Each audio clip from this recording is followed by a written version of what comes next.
And this is handling every aspect of Americans' life politically. As a matter of fact, they make people make great decisions of their life based on total ignorance. One-line, instinctive lines they throw out. The Vietnamese are communists, let's wipe them out. Saddam Hussein is a monster, let's get him. Could you imagine that? They know nothing about Kuwait. They know nothing about Iraq. They don't know when they were together. They don't know how they came apart. They don't know what force put them apart. They don't know what moral force kept them together. They don't know why after conditions made they didn't come back together. They don't know what Zionism is. They don't know what the state of Israel is doing. They know absolutely nothing except Saddam Hussein is a monster, let's fight him out.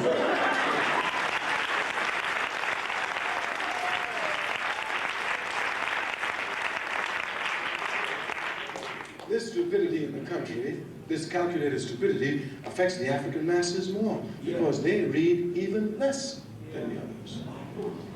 And they need to read more than the others. Our people suffer because they lack knowledge. At this stage of human development, one of the best ways to acquire knowledge indirectly is through reading. I mean, I know you all dance a lot, and I ain't got nothing against dancing, but who can go over to the library once in a while? Knock a book down, pick it up, you might put something in your head. The old man in Africa told me, son, if you want to give your son something, he said, don't give him no house, fire can burn it up. He said, don't leave him no money, inflation can eat it up, somebody can steal it. He said, put the truth in his head, nothing can take it out.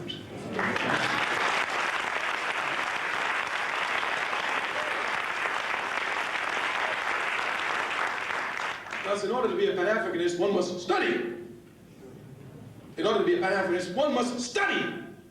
In order to be a Pan-Africanist, one must study. You can't come on that jive-o. You got to study. Now, I know the difficulty we have in making our people study. I know it. When I was honorary Prime Minister of the Black Panther Party, my job was to collect the guns for the party. Matter of fact, I was always clever. I knew when trouble came, I'd have to have the guns under my control. So as soon as I got in the party, first thing I was looking for was the guns. That's right. The guns were under my control, you understand? Because according to the Panther makeup, the East Coast the army of the Black Panther Party was divided into two divisions, and it was the Field Marshal. There was an East Coast Field Marshal and a West Coast Field Marshal. The country was divided along the Mississippi River. Anything from the Mississippi to the east was held by the East Coast Field Marshal. Anything from the Mississippi to the west was handled by the West Coast Field Marshal. The East Coast Field Marshal was a brother by the name of Chico Neblett, now named Sekou Neblett. Of course, we started to stick together, came in the Black Panther together, so we had straight ideological line. Up till now, he's a member of the All African People's Revolutionary Party. On the West Coast, they had a brother by the name of DC, Don Cox. Now, before I came, you know, I was looking around and heard about this brother DC. I got to get him under my wing.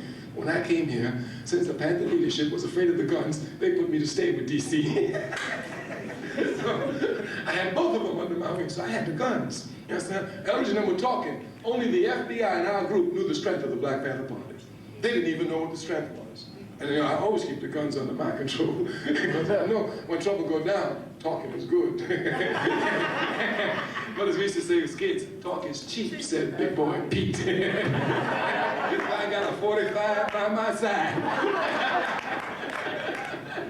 Yeah, so we always had, you know what? One of the things that keeps me going, people say, what keeps you going? What keeps me going is the beauty of my people.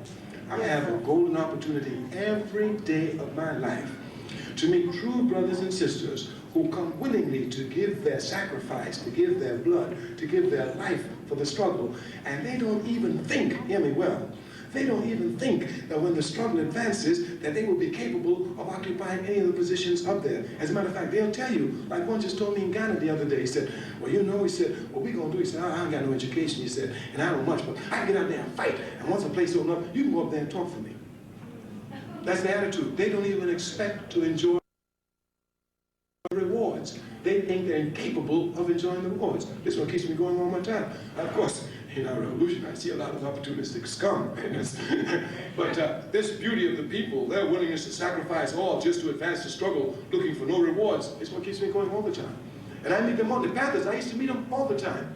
I mean, brothers and sisters who got touched by the movement and really wanted to fight. And you go there, you know, they want to show me everything they knew, you know, because I was their prime minister. You know, they never had one, you know. So I come in there and they say, Comrade Prime Minister. They blindfold themselves, sisters, you know, take their guns, break it back, put it together, blindfold, say, how we doing, you know, and they be ready for target practice, and I'd be appraised, y'all doing well. And I take a little pamphlet out and I say, hey, look, I want you all to read this pamphlet. Oh, I don't read no book, I don't read no book. I don't read no book. We want to read for? That's to say, they were willing to shed their blood for their people, but not willing to acquire some ideas for the people's struggle. So I know the struggle. I mean, our intelligentsia is the most corrupt in the world. Because since we have the most corrupt bourgeoisie in the world, and they're trying to join the bourgeoisie, it's logical, it's clear. But we have to fight with our intelligentsia because they have to use their knowledge for the people. And that's why we say we're struggling for the minds of our people, not the hearts. Because we got the hearts. If I asked every one of you, how many of you love your people? Every hand would go up. If I were to ask you, how many of you are working for your people? Look here, Brother Kwame, we like our people, we love them. So we understand what we're talking about is working. Pan-Africanism then calls for study. I want to make it clear here. If you're a Pan-Africanist, you got to be studying, because the reason why we're ashamed of Africa is because we're ignorant of Africa. Yes.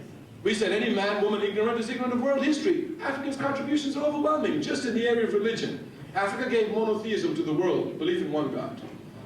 And when Africa was practicing monotheism, no other area of the world was doing so. To the east, they were worshipping the sun. To the north, they were worshipping idols. The first chronological religion to preach monotheism, belief in one God, was Judaism. Africa gave Judaism to the world. I know it's hard for you even to understand this, but it's because you don't read.